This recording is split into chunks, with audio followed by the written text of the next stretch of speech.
Hi.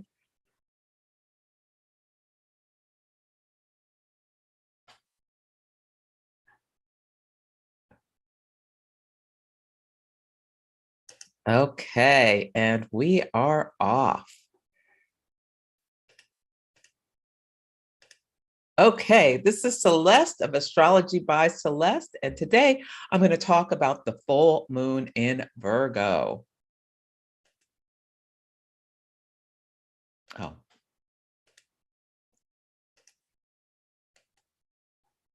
and I'm calling this lunation Reality Bites.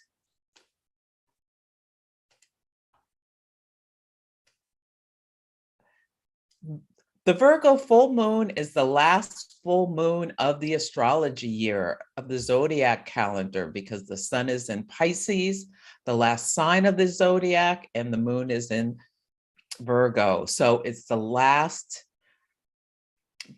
full moon. It's a time for all to be revealed before we start a new cycle. This lunation will happen on March 18th at 12:17 a.m. Pacific time at 27 degrees of Virgo. So today I'm going to talk about the nature of the signs involved, the signature of the astrology chart, what this full moon means for you, and some prompts for consideration.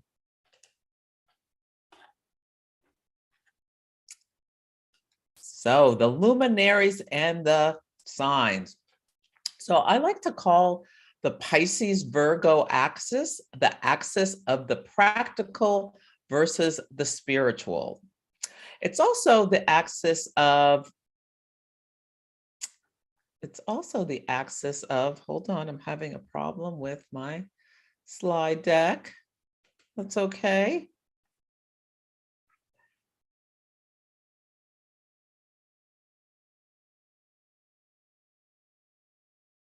I'm just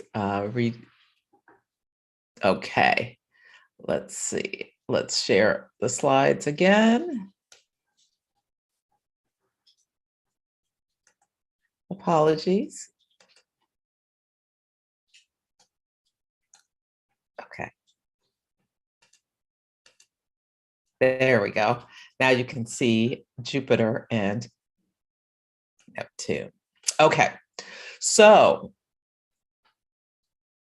this is the Pisces Virgo axis. So the sun, which rules our identity, our life force, our outward expression, our ego, is in the sign of Pisces, and the sun rules the conscious mind. Now, Pisces is a mutable water sign, and traditionally it's ruled by the planet Jupiter, but in modern astrology, it's ruled by Neptune. So I like to consider them co-rulers.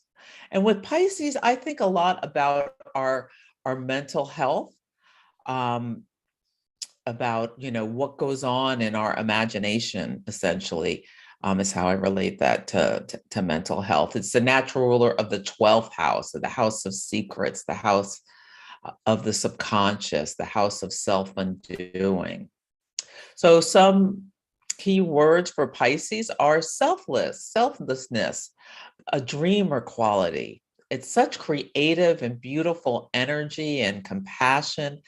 Every sign that has come before it is all contained within Pisces energy. It's so vast. It's so mystical. There's something so magical about the energy of Pisces. It's almost hard to put into words about this sign. Now, some shadow sides of this energy is escapism, the desire to not be here, the desire to, leave this plane. It can be like a space cadet, can be one of the archetypes of Pisces. And paranoia devolving into like really letting your fears get away with you is something to be aware of with Pisces energy, especially as we are seeing what's going on in Europe and all this discussion about World War III. How can you use this Virgo energy, which is a mutable earth sign, to help you reground yourself? Virgo is ruled by the planet Mercury. So Mercury rules how we think and communicate. And Virgo energy is what it most likes to do is bring order to chaos. So taking all these little facts and things out there and then analyzing them and filing them into categories. It's a very practical sign. It likes precision. There is a deep desire to be helpful. So it has that in common with the Pisces energy. They're on this axis. And it's like really a great time to focus on your physical health, the things you're doing for your body, the routines and rituals that support yourself. It's an orderly sign, very analytical. Shadows can be perfectionism and overly critical. And the moon is in this sign. So our emotions and feelings, instincts, needs, habits, behavior, our subconscious mind are things all ruled by the moon. Yes, and so at a full moon, we're on this axis where the luminaries oppose each other. All is revealed. We can see more of the big story. So these are the concepts that you'll be considering during this full moon in Virgo.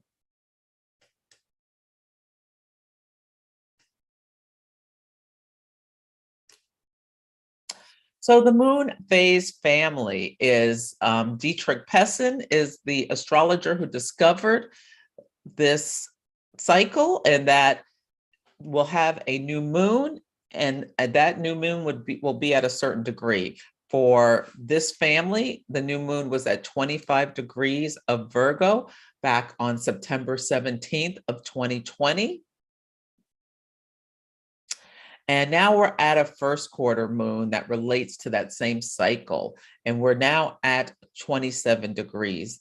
Oops, I'm sorry. No, we're not.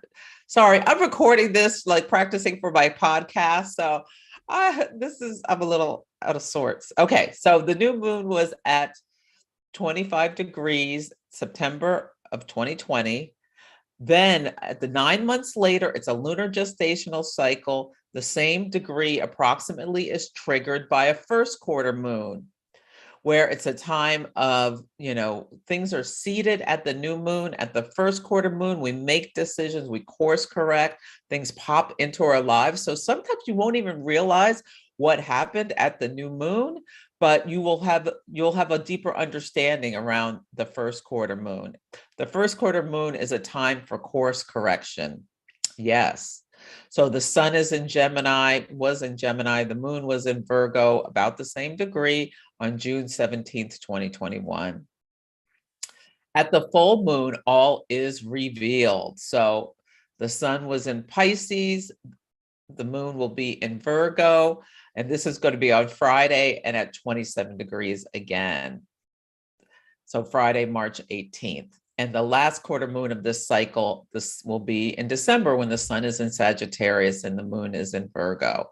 So we're at the all illuminated stage. So think back to what was going on in your life, September of 2020. You can use like a 2 weeks on each side. Think if something started then, if your chart, if you have strong mutable energy around 25 degrees of Virgo, you may have a story that and if you don't remember back then, check June of last year, because the first quarter moon is often a time where we can connect the story. And then if we stretch and think back, oh yeah, that was it. So think about the sign of Virgo and Virgo things about physical health, about bringing order to chaos, about your routines and rituals, and see if you can connect a story. If you can't connect that, think about the house in your natal chart that Virgo rules. So this is the chart of this full moon. So at this full moon, we have the sun in Pisces opposite the moon in Virgo. And there's a couple of interesting things about this chart, one of which is this little moon, this little gentle moon is all by itself. And Everything else is on the other side of the chart. One of my mentors, Ann Ortley, talks about when we have this kind of configuration, when the moon is by itself, we can feel alone or feelings of isolation. So yeah, if you're feeling alone, just reach out to someone and connect, or just get out of the house and get to somewhere where you're around people, just so that will help you feel more connected if you need it. Yeah. And it's very important to, to have some grounding, because the sun is conjunct Neptune here at 23 degrees Pisces, and Neptune is opposite the moons. So this activation of Neptune can, on the high road, really bring all this creative and imaginative energy in. It's a wonderful time to show others compassion. So one thing you could do if you were feeling alone was be there, like go volunteer at a soup kitchen or whatever in your local area that needs some help. Like being of use is really wonderful. The Virgo moon and earth sign wants us to be of use and have tangible results in the real world. Now, there is the potential for oversensitivity. So just be aware, are you feeling really sensitive? Your body can feel sensitive as well as your emotions can feel sensitive, and really watch for escapism. Jupiter and Neptune are moving closer and closer together.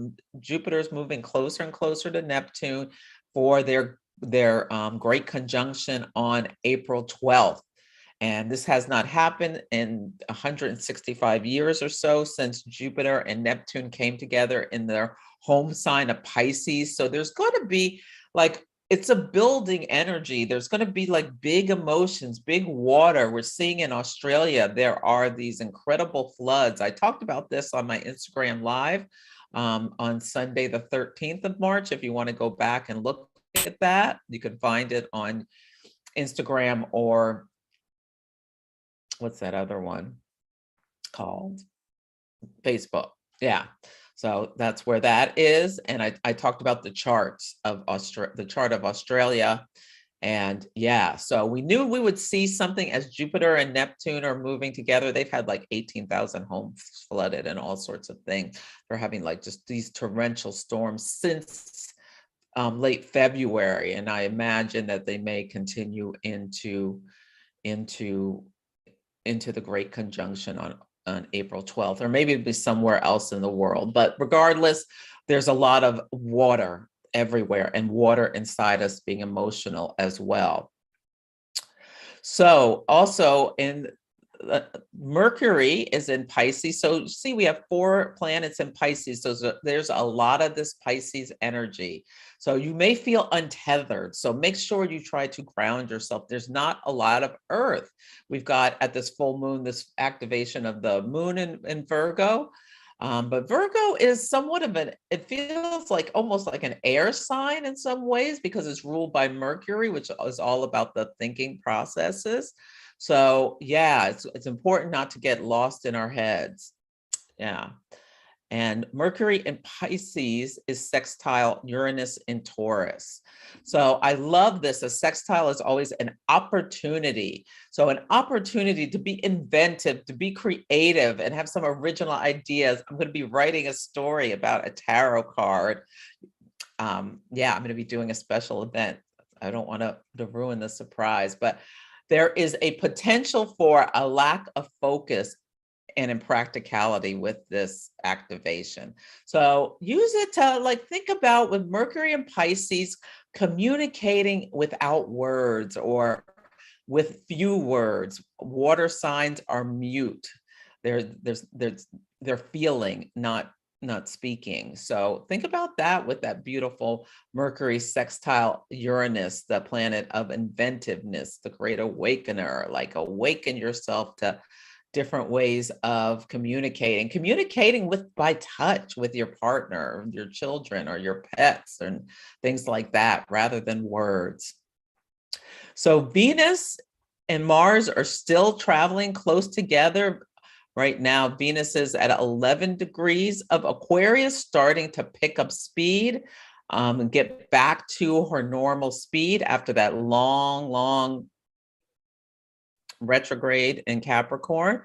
Mars is at 9 degrees of Aquarius. So I've talked a lot about, really related to the war in Ukraine, how we saw Mars moving faster than Venus, which is unusual because Mars is the superior planet further away from the sun. But Mars was chasing Venus, almost like war was chasing peace until they met on January. Was that? It was February 6th. At 16 degrees of Capricorn. Yeah. And then, we saw the first skirmishes of the Ukraine war. And then Venus started chasing Mars, and now she's moving away from Mars. So peace is running off. It's it's really interesting watching the astrology unfold, especially when Mars and Venus came together at 27 Pluto with they didn't have an exact conjunction, but they both met Pluto on the same day, and that we really saw escalations of the violence and whatnot. So yes, you can look back at some of my previous discussions about that. But that Venus and Mars, they're moving together, and they're both going to square Uranus. One Venus first and then Mars. And I'm really concerned about when Mars squares Uranus, what's going to happen. But we will see what happens. But in our own lives, we may feel cravings for freedom and excitement, a desire for adventure. So just watch yourself. You may there's potential for reckless actions that could just explode your whole life. So especially if you're feeling extra sexy about something, just be aware that this is a transit. It is transitory. It will pass, but it may last a week or two. But the consequences of any reckless actions could be with you for a long time. So keep that in mind. So you can see the Aquarius squares Taurus. So another thing to be aware of, Venus is what is called besieged. This is a term that was talked a lot about in traditional astrology, because Mars and Saturn are the malefics. Mars being the lesser malefic, Saturn being the greater malefic. And you can see Venus in the chart is between Mars and Saturn. So these are her next aspects. Traditional astrology doesn't use Uranus, but Uranus is essentially can be a malefic as well. So so Venus is besieged. So she's between a rock and a hard place.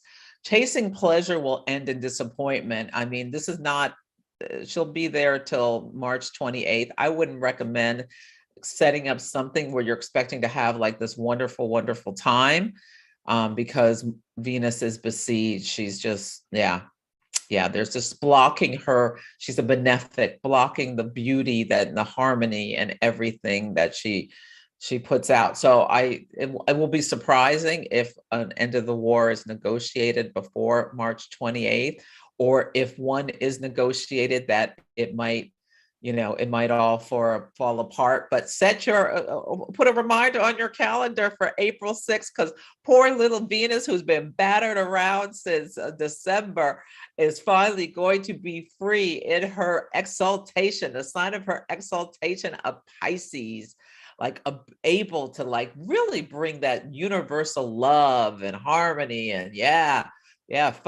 fun, joy. Now, we don't want to have too much fun with that Jupiter Neptune conjunction, because it can result in, there'll probably be a lot of overdoses or things around that time. But anyway, we can have good, clean fun once Venus goes into Pisces. So mark your calendar for April 6th. So Chiron, the wounded healer, is conjunct asteroid Pallas Athene. So Athena is the goddess of war. She's Mars' sister. Yeah, she's Mars' sister. Aries is Mars' sister too. Anyway, she's a goddess of war. She's Jupiter's daughter. She sprung from his head, but she is gives us an opportunity, this activation of Pallas Athene in the sign of Aries gives us an opportunity to connect with our inner warrior. Aries is all of this, this Martian pushing forward primal energy. Chiron, the wounded healer. Like there's a real, and Chiron in the sign of Aries, like how can we heal the self? How can we recognize patterns of self-sabotage? And work on that with this Virgo full moon, really thinking about how can we work on our physical health. And that's right here. Neptune is sextiling the North Node. Again, sextiles are opportunities and trining the South Node. So I talked about this on my Monday Instagram Live, how, when the nodes are activated, we have a choice. We can go one way or the other, to the North Node or the South Node. The South Node is what we're wanting to release, the shadow sides of Scorpio energy, because the South Node is in the sign of Scorpio. So releasing fear, releasing desires to control, especially with that Neptune activation, releasing any paranoia. Yeah, releasing deception to get what we want. And it's a trine, so it's much easier to do a trine than a sextile. Trine energy just flows just naturally. So be observant of yourself. See if you have in yourself or in people around you shadows of Scorpio coming up. Instead, moving towards this North Node in Taurus. So using positive uses of the imagination, embracing spirituality and compassion and kindness, all this gentle Taurus energy things. The high road of Taurus is something to be thinking about with that. But Neptune is the fog, it's the mist, it's illusions and delusions. So sometimes it's really hard to catch on to Neptune. So just think about compassion. So the Sabian symbol for the full moon, Linda Hill is an astrologer who wrote a book about these Sabian symbols, where Elsie Wheeler, a clairvoyant, sat under a tree in the 1920s in San Diego with Mark Edmund Jones, an astrologer, and every sign of the zodiac, she channeled an image. And for this degree, is a bald-headed man in uniform has seized power. So how true this is. So we may see some culmination of things happening around the war this week. We're seeing just so much intensity. The troops have gotten to, the Russian aggressors have gotten to Kiev, and they're just causing this just mass destruction. It's just horrific watching what is going on, and how one person, this Putin character, can just cause all this chaos is so destabilizing. And so it's really important to try to hold on, to ground our emotions, because we can get really swept away, and use our energy to do something good. There's, find a reputable site if you want to donate or do something to help the people of Ukraine. You can do that, but just letting ourselves getting lost in fears and paranoia is just something that we really should try to avoid with this energy.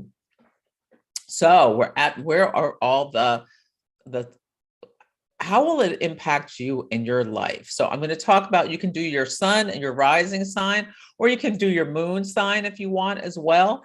Especially if you're born at night, your moon sign may be more important for you, or you make more connect with your moon sign than your sun sign. You can tell if you're born at night if the sun is below the horizon in your chart.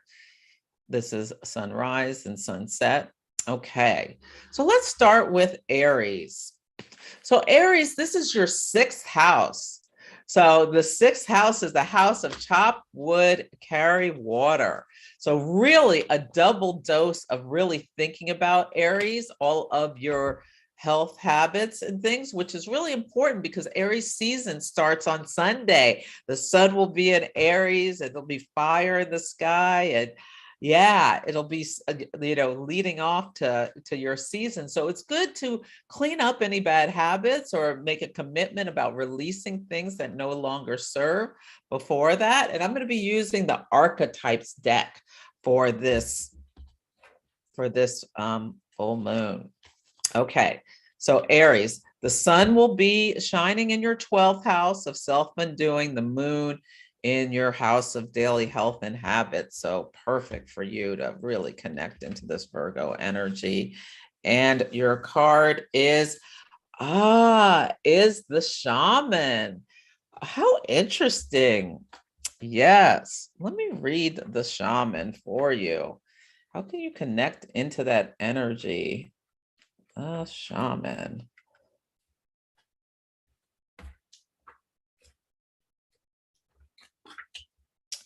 The Magi, the sorcerer, the medicine woman. So I really want you to think about the Pisces energy. Think about that 12th house because it's in your blind spot.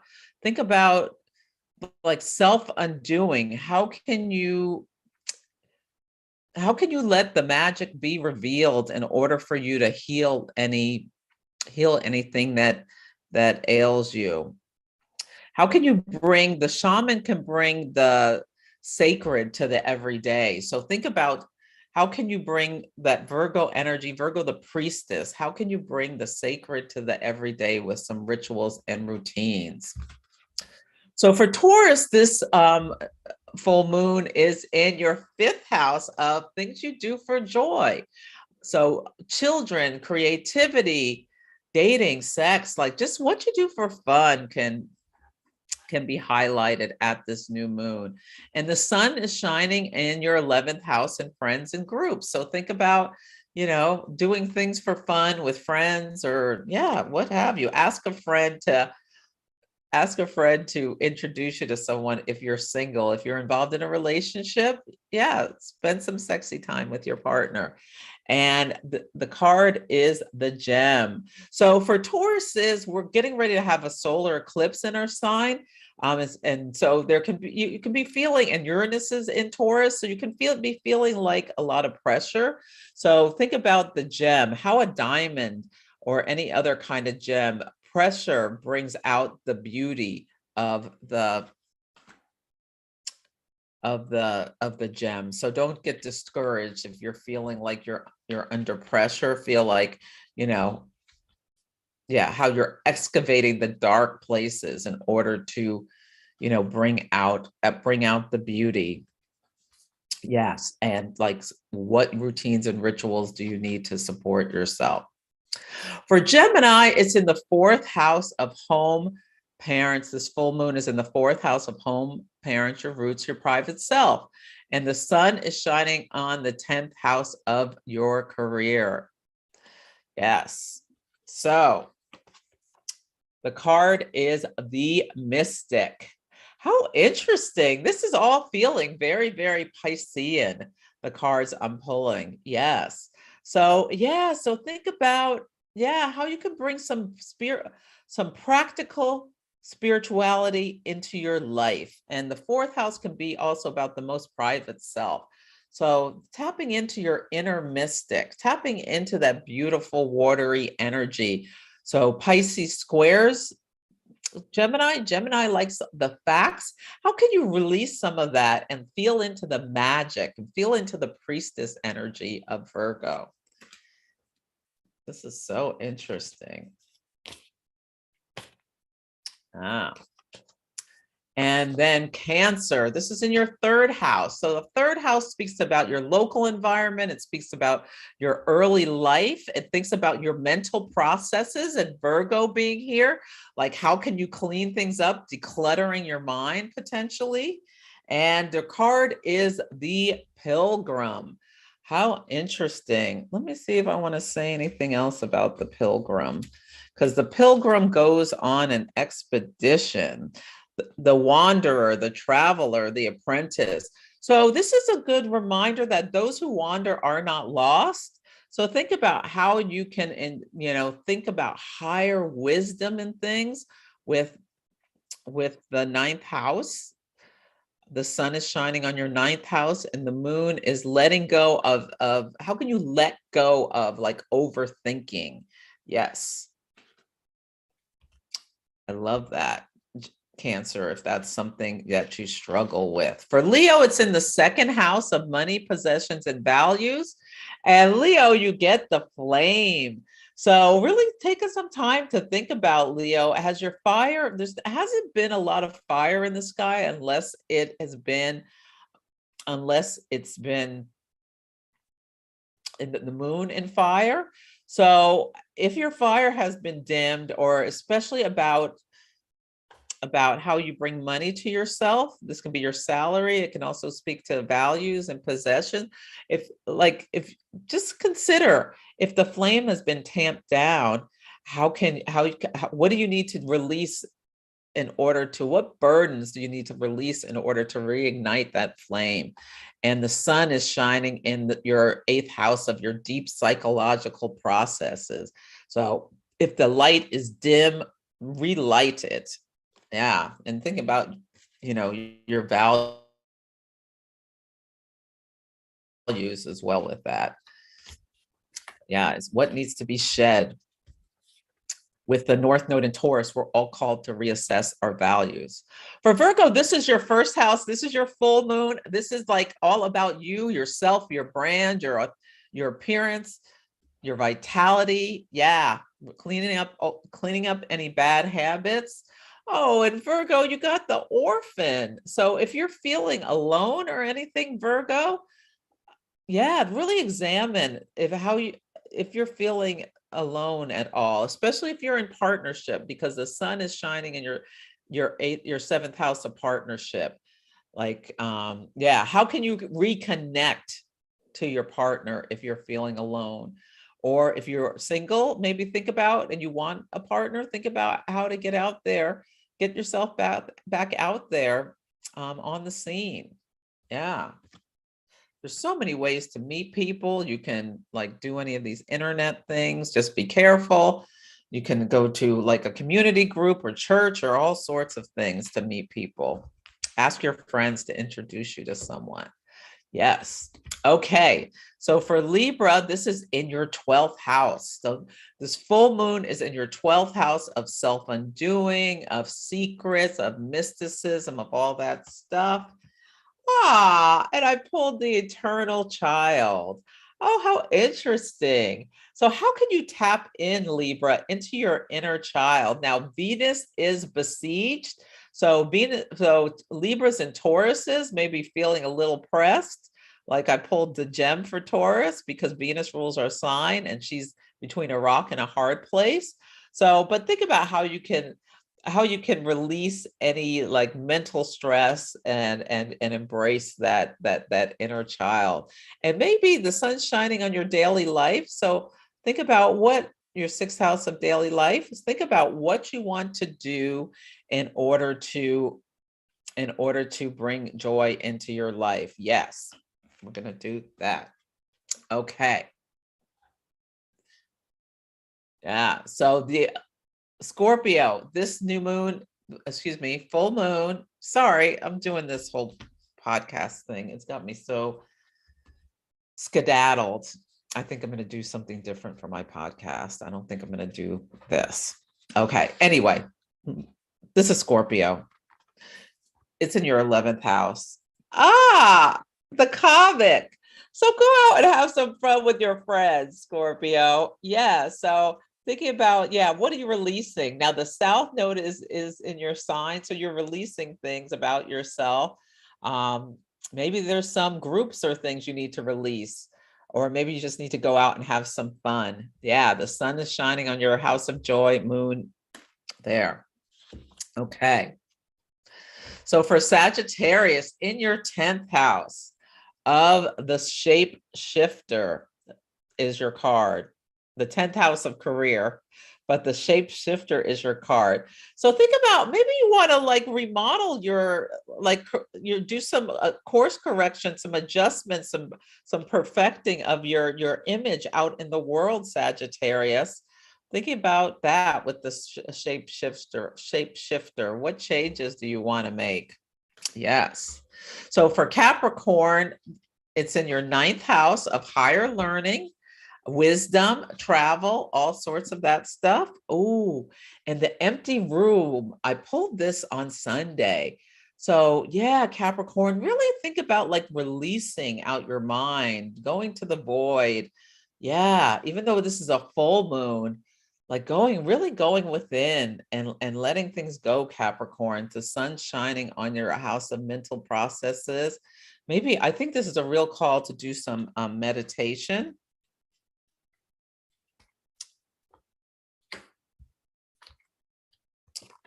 For Aquarius, the judge in the 8th house of self-undoing. So Aquarius, Saturn's in your sign right now. Think about, are you putting too much pressure on yourself? How can you release that? How can you release that perfectionism?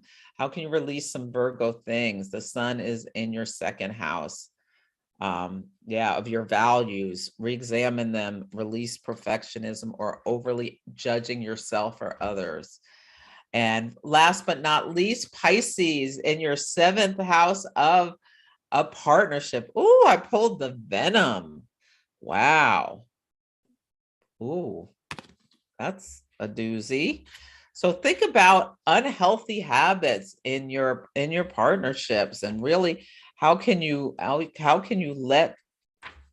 let them go? Or if you're just dating someone and they're not being very nice to you, this is just a call to, maybe you need to move along from them. Or this could be a self-undoing, as well.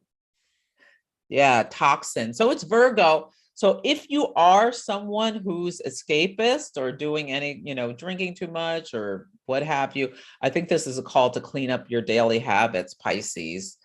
So yeah, the sun is shining in your 1st house, the moon in your 7th. Okay. So I always recommend doing a ritual where you bring in the elements, fire, earth, air, and water.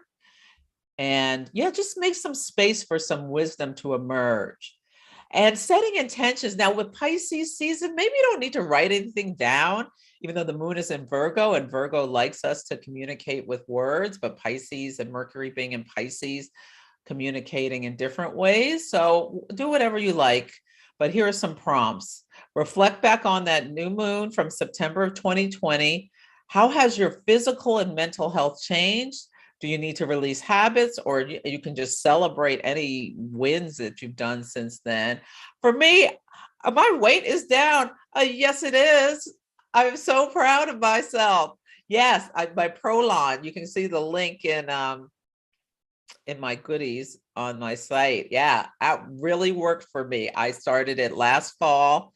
I did 3 rounds, one once a month. Prolon is this fast mimicking diet. I am down, I think 15 pounds now. Yes, I am. Okay. Consider perfectionism, self-criticism, and anxiety. How can you tame any self-sabotage? Create a mantra for yourself to inspire yourself to have compassion for yourself and others. And create a playlist, maybe. Pisces energy loves, and Mercury's in Pisces right now. Create a music as medicine playlist to help you soothe yourself, help you ground, help you find joy, all of these things, help you feel connected. And these are the resources. You can just take a snapshot of this page if you'd like. Always, my intention setting guide is on my website. These are some wonderful books. And have a beautiful full moon. Help yourself stay grounded. If you feel alone, get out and do something with friends or loved ones or something. Okay, well, you take good care of yourself. Thank you for bearing with me while I was doing this little experimentation, and enjoy this full moon.